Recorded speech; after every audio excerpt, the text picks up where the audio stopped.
personal life ko and my peace, di ba? Peace of mind. Yan lang.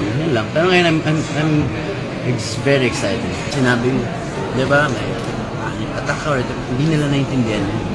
Kasi wala silang source ng too much information, di ba? Kung ano lang nasa harap natin lahat. Before the time of the phones and the social media, di ba?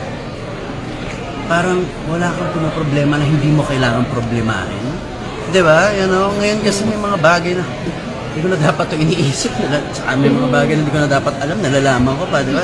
Yung mga business ng ibang tao na hindi mo naman dapat nagko-comment pa tayo, nagko-comment pa tayo, Yeah, lalo na sa mundo namin. So, anyway, tayo dapat, we should relax, diba?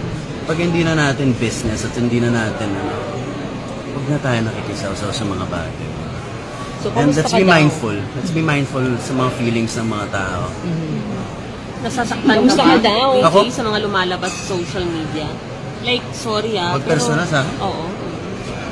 Ay, wala na akong, madam, wala na akong, kasi sa akin, kunyari may mga ingay na yan, it's nonsense na sa akin itong mga bagay na to. Kahit ano pang iba to, nanggagaling lang sa hangin yan, I don't mind it. I'm okay. Ayun, doon naman ako dati pa. Kaya never ako naapektuhan. Yun lang, siyempre, yung pamilya ko, yung mga kapatid ko, pero natututo na rin yun. This world is not even real. Hindi mo na alam kung anong totoo sa inyo. Kaya, wala nang dating sa akin. Tinanong na rin si Catherine na to nung Ano ibig sabihin?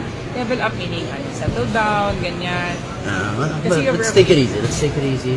Nice and slow, di ba? Kailangan nating igalawin ang ating chessboard ng tama. Diba? Huwag natin madaliin yung mga bagay. Kasi nga ito pa lang, ang dami pa namin gagawin. So, tapusin muna natin to. Ngayon, lalo, mag-renew pa kami sa EBS. So, natagin natin na maigi. Tapos, next level. Wala ka nang iniisip. Hindi naman may next level kami. Tapos, ang dami namin pinupukpok. Alam mo, diba? Ang hirap pagsabay-sabay. So, natagin lang natin na maigi. Diba? Lahat tayo ganun ngayon. Ayaw natin, well, hindi naman ko nila lahat. Iba-iba naman tayo. Sir Daniel, speaking of paglatag po ng mga bagong projects, nabanggit po ni Richard Gutierrez na gusto ka po niya makulit sa After Ironheart. Ano pong reaction natin? Ewan ko doon. Text ko. Reply lang.